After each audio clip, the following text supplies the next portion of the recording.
তো সুপ্রিয় দর্শক, আসসালামু আলাইকুম। সবাই কেমন আছেন? আশা করি ভালো। ক্যামেরায় এই মুহূর্তে যাকে দেখতে পাচ্ছেন সে হচ্ছে এমন একটি মানুষ, আর এমন একটি পুরুষ মানুষ যার মনে কোনো মেয়েদের অস্তিত্ব নেই।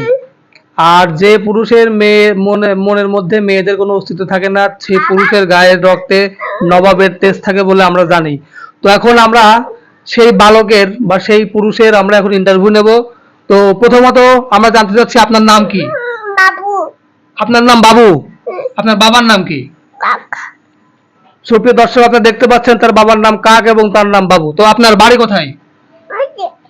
সে ইশারায় বলছে তার বাড়ি এখানে। সে আসলে কথা খুব কম বলে। আমরা একটি গোপন সূত্রে জেনেছি তার পারিবারিক ভাবেই সে একটু অন্য মনস্ক বা একটু চঞ্চল টাইপের। তো আপনার ক্যামেরায় তাকে দেখতে পাচ্ছেন যে বেশিরভাগ ক্ষেত্রেই সে কিন্তু তার দৃষ্টিভঙ্গি এবং চলাফেরা খুবই চঞ্চলকর পরিবেশ আমরা লক্ষ্য করছি। তো প্রথমত আরেকটি প্রশ্ন করতে চাই আপনাকে, আপনি কি বিয়ে করেছেন? আপনারা দেখতে পাচ্ছেন সে এই বয়সে বিয়ে করে ফেলেছে। আসলে জেনারেশন কোথায় দাঁড়িয়ে গেছে আর আমরা এখনো কোথায় দাঁড়িয়ে আছি, এটা আসলে অনেক ভাববার বিষয়। আমাদের অভিভাবকদেরকে আমি বলবো যে এদের কাছ থেকে কিছু শিখুন। যখন আমরা কোনো খারাপ কাজ করি তখন আপনারা সমাজের প্রতিবেশীদের দিকে আঙ্গুল তুলিয়ে আমাদেরকে বলেন, তাদের কাছ থেকে কিছু শেখা উচিত। তো আমি এখন বলতে চাই যে এদের বাবা মায়ের কাছ থেকেও আপনাদের মতো বাবা মায়েদের শেখা উচিত যে ছেলে মেয়েদের কিভাবে অল্প বয়সে বিয়ে দিতে হয়। তো আপনি মুসলমানি নিয়েছেন? মুসলমান নিয়েছেন আপনি? ও, ওইখানে নিয়েছেন। আপনি মুসলমান নেওয়ার সময় কিভাবে কেঁদেছিলেন? বাবা। কিরকম কান্না করেছিলেন আপনি মুসলমানি নেওয়ার সময়? কিরকম? আসলে সে মাঝে মাঝে বাংলায় বলে, মাঝে মাঝে হিন্দিতে বলে, মাঝে মাঝে তামিলি বলে, তেলুগু বলে, উর্দুতে বলে, সে সব ভাষায় কথা বলতে পারে। আপনারা তার বিভিন্ন রকমের স্টাইলে কথা বলা কিন্তু এই মুহূর্তে আমাদের ক্যামেরায় রেকর্ড হচ্ছে এবং আপনারা দেখতে পাচ্ছেন। তো আমি আরেকটা প্রশ্ন আপনাকে করতে চাই, আপনি কি সকালবেলা কিছু ভাত খেয়েছেন?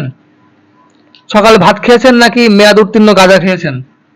কোনটা খেয়েছেন আপনি? মাম খেয়েছেন, তার মানে সে মাছ খেয়েছে। কক? কক মানে কি? মুরগি? তো সুপ্রিয় দর্শক, আমরা বাংলায় বলি মুরগি, সে তেলুগু ভাষায় কক বলে ডাকছে। তো আসলে মাল্টি ট্যালেন্টেড মানুষ এখনকার যুগে খুঁজে পাওয়াটা আসলে খুবই দুষ্কর। তো আমরা অনেক কষ্টের পরে একজনকে পেয়েছি যে আসলে মাল্টি ট্যালেন্টেড একজন মানুষ। তো সবশেষে আপনি, আপনার মধ্যে কি কি গুণ আছে? হাঁস? আপনার মধ্যে হাঁসের গুণ আছে? ও, তাই নাকি? আপনার আম্মুর নাম কি? কাক। মানে তার বাবার নাম যখন জিজ্ঞেস করেছিলাম তখনও বলেছিল কাক, তার মায়ের নামও কাক। আসলে মনে হচ্ছে যে তারা কাকেরই গোষ্ঠী। আপনার গোষ্ঠী কি কাক? আপনার গোষ্ঠীর পদবী কি কাক? আমি আবারও হবাক, আমি তো হতবাক হয়ে গেলাম যে কাকের আবার গোষ্ঠী হয়ে থাকে। তো এবার যে প্রশ্নটা আমি আপনাকে করতে যাচ্ছি সেটা কিন্তু খুবই মারাত্মক একটি প্রশ্ন, বুঝতে পেরেছেন? এই যে আপনি আমার দিকে তাকান, আপনি কি বুঝতে পেরেছেন আমি কি বুঝাইতে চাচ্ছি আপনাকে? বুঝতে পেরেছেন? আপনি কি জীবনে একটাও প্রেম করেছিলেন? প্রেম করেছেন?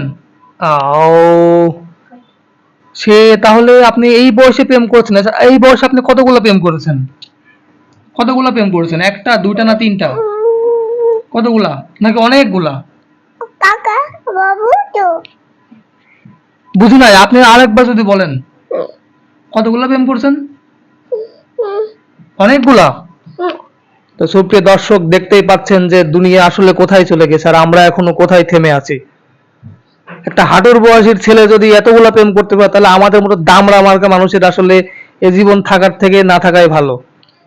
তো আজকে এই পর্যন্তই। আবার হয়তো কোনো এক মাল্টি ট্যালেন্টেড লোকের সঙ্গে আমরা আবার আপনাদেরকে ইন্টারভিউর জন্য নিয়ে আসবো। সে পর্যন্ত সবাই অপেক্ষা করুন। ভালো থাকবেন, সুখে থাকবেন। স্বামী, সংসার, স্ত্রী, সন্তান নিয়ে সবাই আসলে আনন্দে দিন কাটান। মাম্মা, সরি গাইস, এখন এখানে বিদায় নিচ্ছি। আসলে মেন্টালিটি সমস্যা হয়ে যাচ্ছে অনেকটা। তো সবাই ভালো থাকবেন, দেখা হচ্ছে পরের ভিডিওতে। আসসালামু আলাইকুম।